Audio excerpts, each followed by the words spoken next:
That guy looked like Einstein.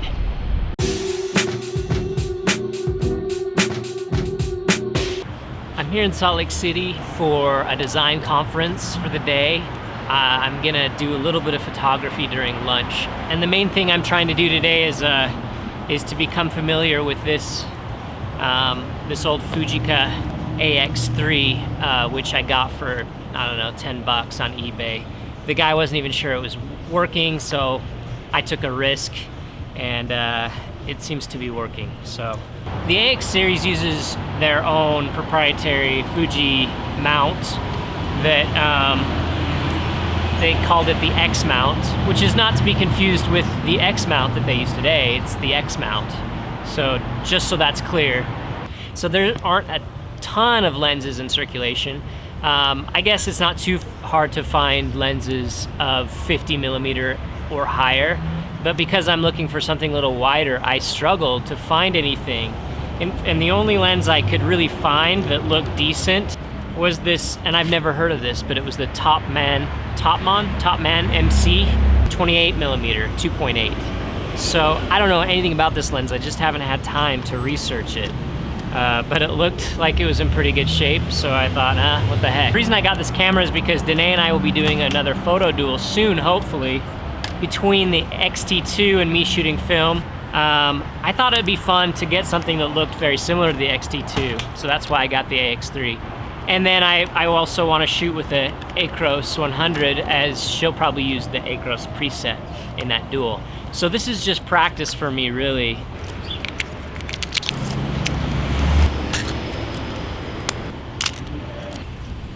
I'm gonna take no chances here. The other thing is I'm gonna tape down this thing because I just have a feeling that I'm gonna accidentally knock this little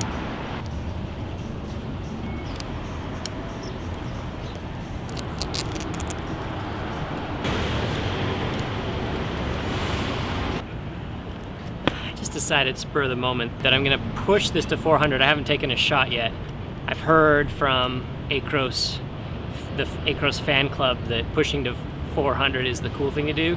Get a little bit more contrast, so, you know, we'll try it.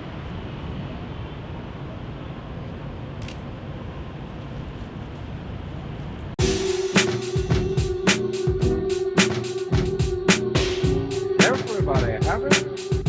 Everybody have it?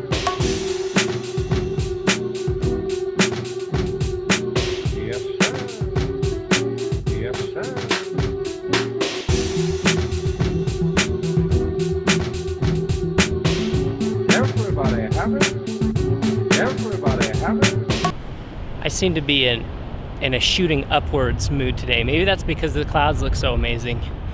It's really tempting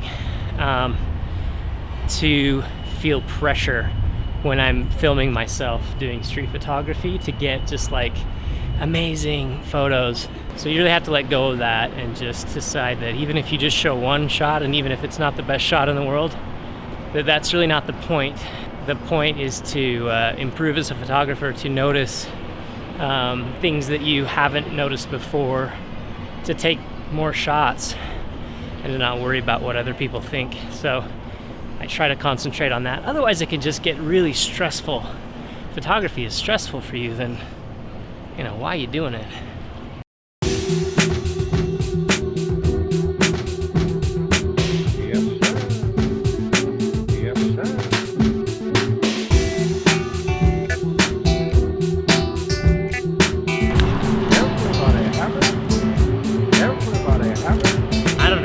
Door. You have to shoot the Norman. You just have to.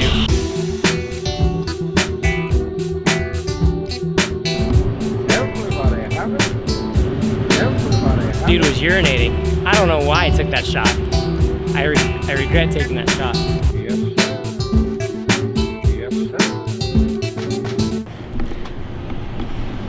Clouds just look so good.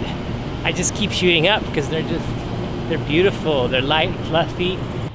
Now's as good as any time to show you probably the thing I hate about this camera so far. And that is that when it's resting against your body, it's super easy to bump this and set it into the off mode. So that's really annoying. You just, you know, off. And then you go to shoot and it's not there. I don't think I've lost any shots so far as a result of it. 33 shots. Not a full roll yet, but I'm out of time. It's time to eat and go back to the conference. So here we go.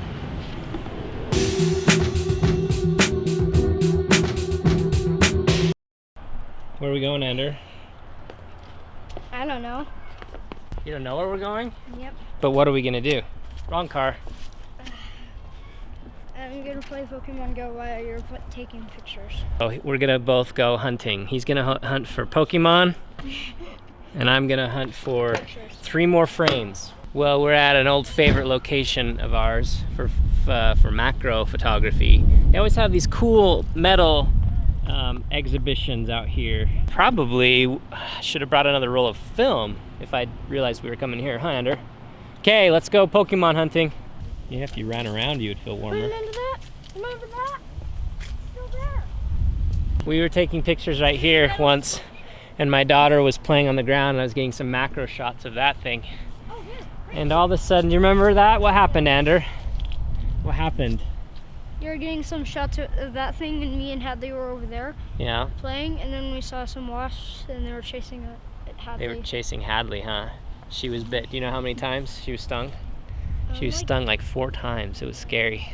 Well, you find a Pokemon, Ander? No, I found a metal sculpture. Oh, I'm trying to metal find it. sculpture. You found it on your phone and in real life. Which is better, real life or the phone? Real life. Oh, that's the right answer. I think I'm gonna get all 3 shots right here.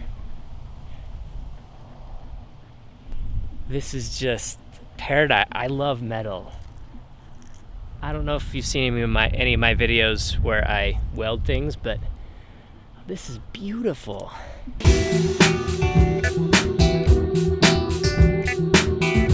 Everybody have it. Everybody have it. Ander caught 2, 3? 2. And 2? Almost a third and almost a fourth. Wow. And I got some good photos, I think. Built in the building. So, would you say it was a success, Ander? Yep. All right, it was a success. To shoot film in this day and age, you really have to just be either insane, in denial, or you just have to really like a challenge. I think I'm a little bit of all 3. Because every now and then, something like this happens. This, my friends, is a light leak. And it seems to be on every frame except the first couple frames. You'll notice here on this first frame, this first frame or 2, there's no light leak, and then all of a sudden there is, and it's on the rest of the roll. Now, I'm not super good at diagnosing light leaks, so that's one reason I am going forward with this video, because I'd love to hear some advice from some of you film folks. It looks like, to me, if the light leak would have occurred when the frame was ready for an exposure, that it would have had to have happened here. I had sealed it with tape on either side, so I don't see how that would have happened. The only other thing is that maybe there's some light leak here on the shutter, but that doesn't make as much sense because you'll notice that the leak extends all the way from edge to edge on the film. So, you know, it would have been cut off, and I would have expected just a leak in the center. I have read that the AX series, AX-3 and AX-5, have leaks in the canisters occasionally. Well, but I don't really know. So, if any of you film experts have any ideas, I'd love to hear them. It's a crescent shape that follows the rule of thirds very well on the left side of the frame, or the right side of the camera, if that helps. So here are the shots that I that I want to show you. Only 19 of the 36. Some of that's just because I took multiple exposures at some places. And then I actually got a double exposure that ruined a couple of the shots towards the end because the film jammed when I was trying to rewind it. Anyway, I've had a lot of problems with this camera and this roll, but I'm still going to show you because I think it's interesting. As I mentioned, this frame, the first couple frames were fine. They did not have any light leaks, which I thought was really strange. And then from then on out, we got light leaks, as I mentioned, on the left side of the frame right here, kind of a crescent shape. You notice these little dots characteristic of the light leak. Sometimes the light leak is very, very apparent, very strong, and other times it's more subtle, like this one. Anyway, very strong here. This one saddens me greatly because I was really excited about this shot. There's actually a sign right here. It was a huge road construction sign that was upside down, and I liked the way it was placed there with this building. Anyway, you'll just have to imagine it. This one bums me out too. I loved the kind of the trail of these clouds that went through this reflection. I also like that it's mostly symmetrical except for the deviation on this side. So that's cool, but you know, it's ruined, so it doesn't matter. Denae actually thought this looked like fog. That was a small comfort. I mean, it wasn't a great shot anyway, so I guess it's not a big deal. I actually liked this because of the forced perspective. This was actually behind this building on a different block, but the way that they look here, they almost look side by side. So the forced perspective I thought was interesting, but other than that, it's not a great shot. And so here's an example of where the light leak was really subtle enough to where this might be salvageable. But again, it's okay. I just like the shapes. I'm sorry, Norton. I'm sorry that I failed you. Not much to say about some of these. Just shots, just your average shots. I actually got here a little too late. There was an old man. If I'd been there a little sooner, there was an old man that was kind of hunched over. I thought it would be interesting to capture him inside of this family. But it doesn't matter anyway because of the light leak. It's funny because the light leak is not very strong on the photos that I think are lame, like this one. And then on other photos like this one where we had Albert Einstein walking by, it of course is terrible. This one is really, the light leak's really subtle here. I like the frame here, and I shot up just over and over again because I like the clouds. But this one you can kind of see the characteristics of the lens more than others. There's some vignetting that's super bad. And then there's really a lot of softness in the edges. It's really apparent here. I was shooting I think I was pretty wide open here because it was so dark. Here again, this would have been a shot that I would have liked to have had.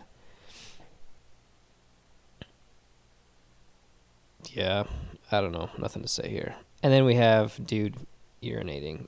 You can actually see in this shot even more just how soft this lens is on the edges. So I was going to research this lens, this Topman MC, but I mean, what's the point? It's not very good. I don't consider this a complete waste of time. If you recall from the outset, I was hoping really just for practice, and I definitely got that. I got to shoot film on the street, and that's what I wanted to have happen. I didn't come away with any shots that I could keep and use, but that's okay. It was practice. I did learn that I love acros. I really like it a lot. I like the high contrast that it gives when pushed at 400, just as people said. I kind of knew I would because of the examples I've seen. And I like the velvety darkness, the rich, I don't know how to explain it. Plus, it's more consistent with the X-T2 acros preset, which I also use. So it just makes sense. The other thing I learned was that the AX series is probably not what I want to shoot film-wise, especially not for the high-stakes photo duel with Denae. that's not gonna work. I've gotta have something that has my back. And so to that end, I think I'm gonna get one of the STX, ST701, I don't know, one of those that uses a screw mount. So that way we can still do a Fuji versus Fuji photo duel, but I'll have a little bit more flexibility when it comes to lens and hopefully a better camera. This lens is really bad. Finally, last and most important lesson I think I learned was that if you see a homeless person urinating, just walk by. Don't take a picture. That's what I learned. That's all though. Thanks.